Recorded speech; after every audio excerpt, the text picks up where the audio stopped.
Presented by Dostana Music Recording Studio. Music director DJ Jittu Raj. सिनिया वाला से फंस गई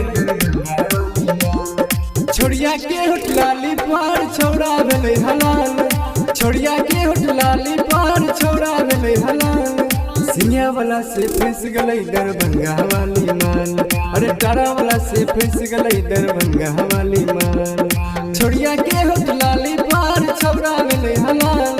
छोड़िया के होटलाली पार छोड़ा भेले हलाल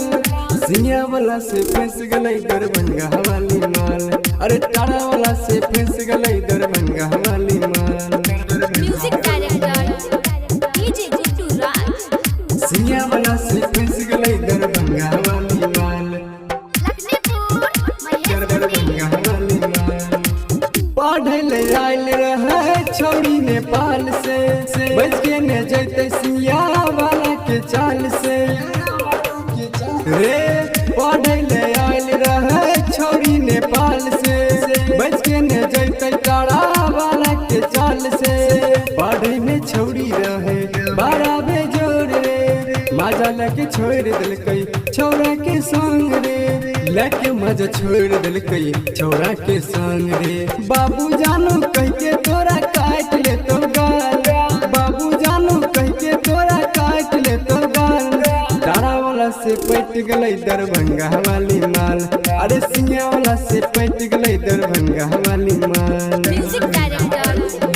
DJ Jittu Raj. सिंगिया वाला से फंस गई दरभंगा वाली माल दरभंगा वाली माल गाली गुलाबियो कर नैनो नसीला लगबै छै चश्मा ता हिल जाय छै झीला रे गाली गुलाबियो कर नैनो नसीला लगबै छै ठुमका ता हिल जाय छै झीला बाजै छै गाना चमके ले जरा लाइट चढ़ल जवानी ओकर बॉडी छै टाइट देखी के मुखिया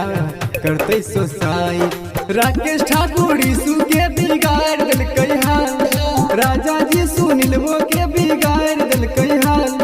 सिंगिया वाला से फंस गई दरभंगा वाली माल अरे तारा वाला से पट गई दरभंगा वाली माल।